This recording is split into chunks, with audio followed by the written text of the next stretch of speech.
Hello, xin chào tất cả mọi người trở lại vuadeal. Thì hôm nay mình sẽ giới thiệu qua cho anh em một dòng là kiểm âm đến từ nhà Edifier với mức giá cực kỳ hấp dẫn luôn. Nói sơ qua em này về thông số, con này với Bluetooth 5.4 sẽ tạo cho anh em cảm giác kết nối cực kỳ mượt mà và khoảng cách khá là tốt. Ngoài cái kết nối Bluetooth thì anh em vẫn có thể kết nối qua 3.5 hoặc là RCA qua 3.5 nha anh em. Ở trong bộ này thì sẽ có gồm là 2 loa này, một dây 3.5, một dây RCA qua 3.5, một dây nguồn, có một cái dây nối qua 2 loa. Con này á, được cái là mình thấy là nó được làm bằng mặt gỗ luôn nha anh em, tạo cho anh em một cái chất âm hoàn hảo nhất. Nãy như mình nói là công suất 36W không quá cao, nhưng mà về cái độ chi tiết của nó khá là tốt trong cái tầm giá này. Và để kiểm âm mà, cho nên là anh em vô tư chơi con này với cái máy tính hoặc là để phòng làm việc rất là đẹp luôn. Màu trắng, hiện tại có màu trắng với màu đen, rất là đẹp luôn nha anh em. Thì về phần bass trap á, thì mình có thể chỉnh đằng sau loa, nó sẽ có 2 cái lô, anh em có thể tùy chỉnh theo sở thích của mình. Con này thì không giống như con R1700BT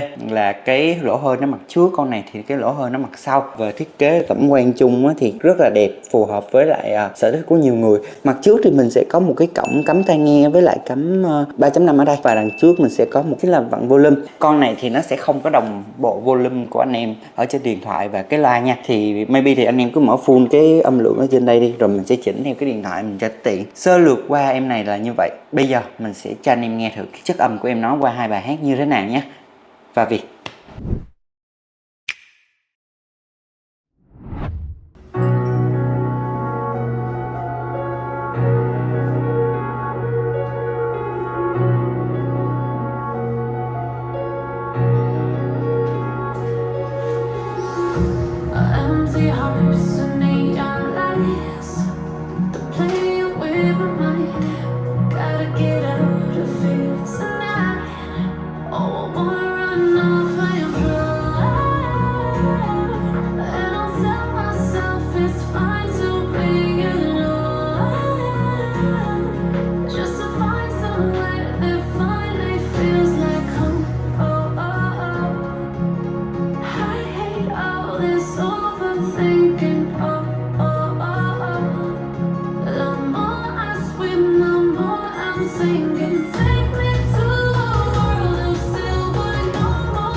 Ok, thì mọi người vừa nghe qua 2 đoạn nhạc mà mình vừa mới phát cho anh em nghe. Theo mình cảm nhận thì cái độ chi tiết nó làm khá là tốt trong tầm giá. Về cái phần bass thì anh em có thể tăng chỉnh thêm qua bass hoặc trap. Nói chung là cũng khá là ok với con này. Chỉ với mức giá là 1.890.000, anh em có thể sở hữu được một con mới với dòng loa kiểm âm chất lượng âm thanh high res vậy thì quá là tuyệt vời luôn. Anh em thấy con loa này như thế nào? Comment xuống phía dưới giúp mình nha. Nếu thấy video hay hãy like, subscribe giúp mình nhé. Bye bye mọi người.